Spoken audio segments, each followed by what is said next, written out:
ยามบ่ายวันนี้บริเวณนี้ร่มไปด้วยใบไม้จามจุลีออกใบมาใหม่แล้วแต่มีเสียงบรรเลงเสียงร้องเพลงบรรเลงขับกล่อมจักรจั่นเลไล อยู่บนต้นไม้นั่นนะคงจะมีหลายตัวถึงหน้าเขาที่จะต้องออกมาขับกล่อมเพลงในช่วงสงกรานต์เนี่ยเนาะตอนนี้ก็วันที่2แล้ว2 เมษายนใกล้ถึงวันสงกรานต์ช่วงตอนเที่ยงได้ปรับบริเวณนี้ไปแล้วเนาะปรับบริเวณนี้แล้วดินได้มาแล้ว แต่ก็ยังไม่พอนะยังขาดอยู่ได้มา30 กว่าดั้มแล้วเกือบ40แล้วพอดีทางผู้จัดส่งเขาก็ไปรับเหมาทางอื่นด้วยรับเหมาส่งที่อื่นด้วยก็เลยไปส่งที่อื่นก่อนส่วนที่นี่เราก็พอดีงบเราก็มีจำกัดประมาณนั้นด้วยแล้วก็ขับมาส่งแล้วเราก็ได้มีงบจ่ายไปแล้วประมาณ10,000 กว่าบาทนะก็ยังดีนะดีกว่าไม่ได้ถมเลย ก็ยังต้องการใช้อยู่อีกเยอะอยู่นะถมในตรงนู้นให้หมดนั่นเลยบริเวณนี้เพื่อจะไปใช้ประโยชน์ในช่วงฤดูฝนน้ำท่วมน้ำหลากน้ำก็จะไม่มาหาเราก็ยังใช้ไปที่ให้อยู่ที่อาศัยของสรรพสัตว์ทั้งหลายน้องเหมียวน้องไก่ยังได้อยู่ได้นะและที่ถ้าเราทำสะอาดแบบนี้แล้วงูเงี้ยวเขี้ยวของูเหลือมงูหลามเขาก็จะไม่มาหาเราแล้วเพราะเขาอยู่ในป่าช่วงนี้ปู่ก็มีเวลาอยู่ก็จะมาเรียกว่าจะเป่าฝักจามจุลีนี่แต่ปรากฏว่าเป่าไม่ไปก็เลยต้องใช้ไม้กวาดกวาดบริเวณนั้น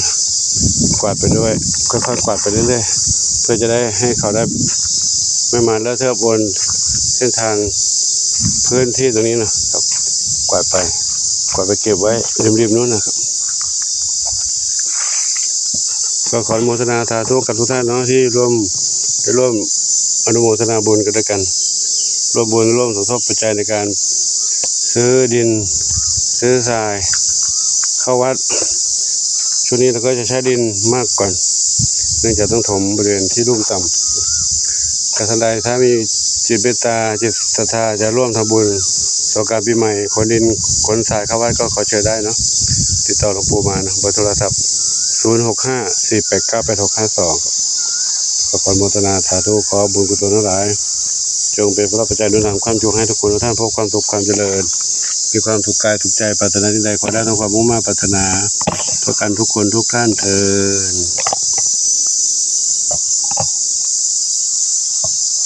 เดี๋ยวก็ใช้ไม้กวาดไปเลยนะว่าถ้าเป่าไม่ไปมันหนักฝักยาวจุลีหนักมากค่อยๆเกี่ยไปทีละฝักถ้าจะก้มเก็บทีละฝักก็ก้มเงยมันก็ปวดเอวนะก้มเงยก็ได้ปวดเอวใช้ไม้กวาดเกี่ยดีกว่าค่อยๆเกี่ยไปไว้ริมฟังเสียงจักรจั่นร้องไปด้วย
ฟั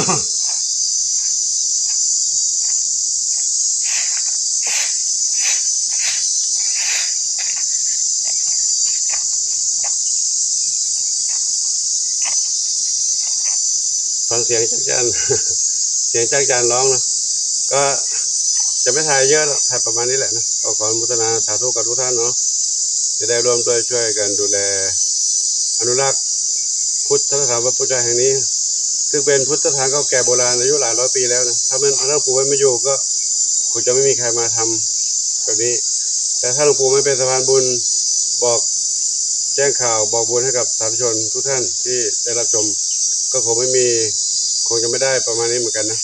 ทุกอย่างที่ได้มานี่ก็คือด้วยแรงศรัทธาของสาธุชนทุกคนทุกท่านที่ได้ร่วมกันอนุรักษ์ร่วมกันปรับภูมิทัศน์ร่วมกันเนี่ยดูแลวัดเก่าโบราณนะให้ยั่งยืนสืบไปให้สาธุชนทุกคนทุกหลังได้เข้ามาดูเข้ามาศึกษาเข้ามารำลึกถึงความเก่าตั้งแต่บรรพบุรุษสร้างไว้ให้นานแล้วนะหลายร้อยปีผ่านมาแล้วนะครับก็ขออนุโมทนาสาธุกับทุกท่านเนาะขอที่ส่งผลบุญจงขอให้ทุกท่านพบความสุขความเจริญมีความสุขกายสุขใจทุกปรารถนาทุกกันทุกคนทุกท่านสาธุ